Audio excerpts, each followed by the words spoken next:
grande instance de Nanterre.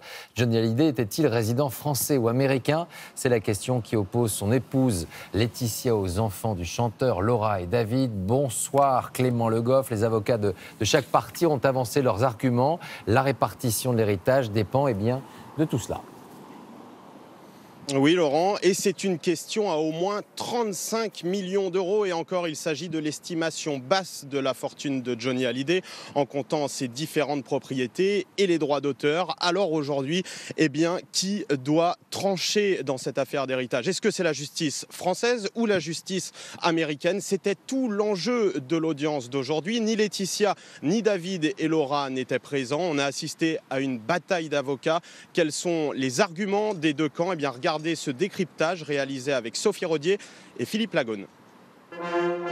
Johnny, c'est la France ou l'Amérique? Ce n'est pas une question de drapeau. Aujourd'hui, c'est une question d'argent. Sa veuve, Laetitia, invoque le droit américain qui autorise à déshériter ses deux premiers enfants, David et Laura. Pour eux, c'est le code français qui s'applique, ce qui leur donnerait droit à une partie de la fortune du chanteur. Johnny Hallyday, sa passion pour les Harley, les road trips en Floride et sa résidence principale à Los Angeles en Californie. Le couple s'y était installé en 2007 avec ses filles, Jade et Joy, scolarisées aux États-Unis.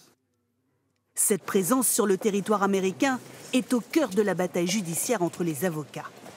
Payer ses impôts là-bas, travailler là-bas et il vivait plus de la moitié de l'année là-bas. Il s'agit là de l'ensemble des critères qui font de quelqu'un résident dans un pays. Merci. Lorsqu'on aime un pays, ça ne veut pas dire qu'on y vit, tout simplement. Et donc, quand vous regardez le dossier, effectivement, vous apercevez que le centre de gravité est plutôt en France. Si Johnny a bien chanté en anglais, sa carrière, elle, ne doit rien à l'Amérique. Concert géant à Paris, vente de disques, c'est bien la France qui lui a assuré l'essentiel de ses revenus d'artiste. Et puis, il y a le lieu qu'il a choisi pour mourir, sa résidence de Marne-la-Coquette. Autre élément avancé par David et Laura, cette interview de Laetitia dans laquelle elle affirme avoir épousé la France et la Tour Eiffel. Quels arguments l'emporteront? Le tribunal répondra le 28 mai, soit presque 1 an et demi après la mort du chanteur. Une bataille qui n'a entamé en rien la ferveur des fans de Johnny Hallyday. À l'étranger maintenant, ces images en provenance d'Alger. Ils étaient à nouveau plusieurs centaines de milliers dans les rues de la capitale algérienne afin de réclamer